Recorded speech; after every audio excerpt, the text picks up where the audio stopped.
Hey, polar bears and polar cubs, let's talk about dissociation.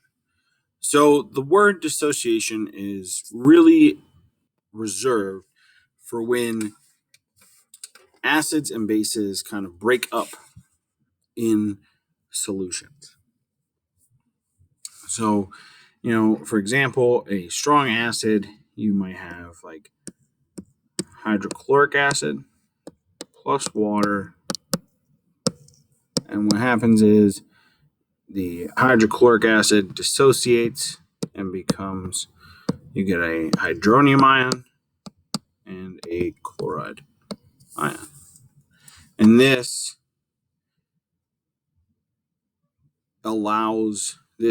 creates that strong acid because it's a complete one. Notice the arrow, it's one straight arrow. Whereas with weak acids or weak bases, you have this equilibrium arrow when you dissociate. So, for example, HF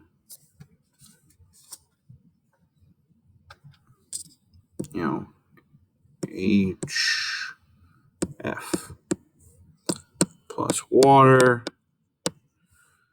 Now it goes, but it also doesn't fully go. So you have both the reactants and the products present within the same solution.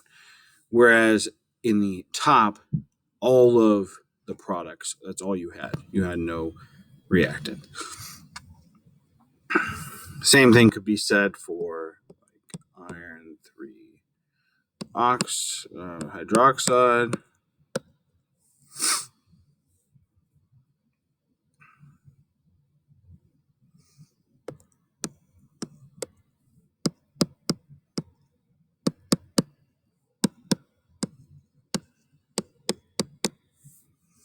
Okay.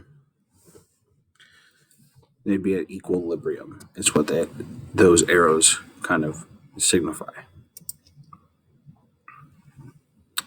So go ahead and identify.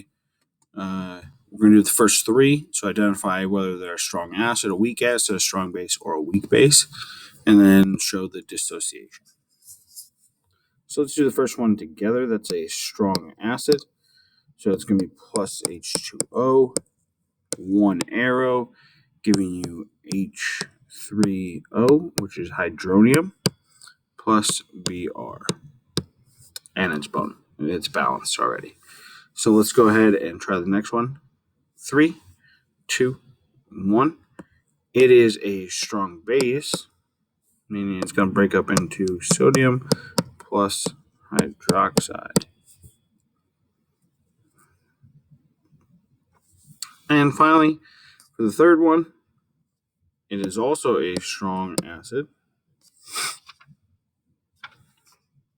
plus water goes to the hydronium ion plus the nitrate ion. And those are really some great strong examples. There are some polyprotic acids. So what we mean by polyprotic are those ones that have multiple hydrogens attached to them, so they can have multiple steps of dissociation. Each dissociation, when it comes to an acid, can only get rid of one hydrogen. So, for example, the only polyprotic strong acid is sulfuric acid. And the first step of sulfuric acid, where it loses that first H, is strong, meaning that first H is going to come off.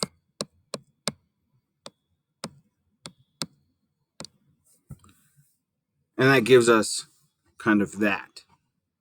Now, the second step, however, is weak. It doesn't really want to lose that second H. It's fine with it. So we have this equilibrium between it.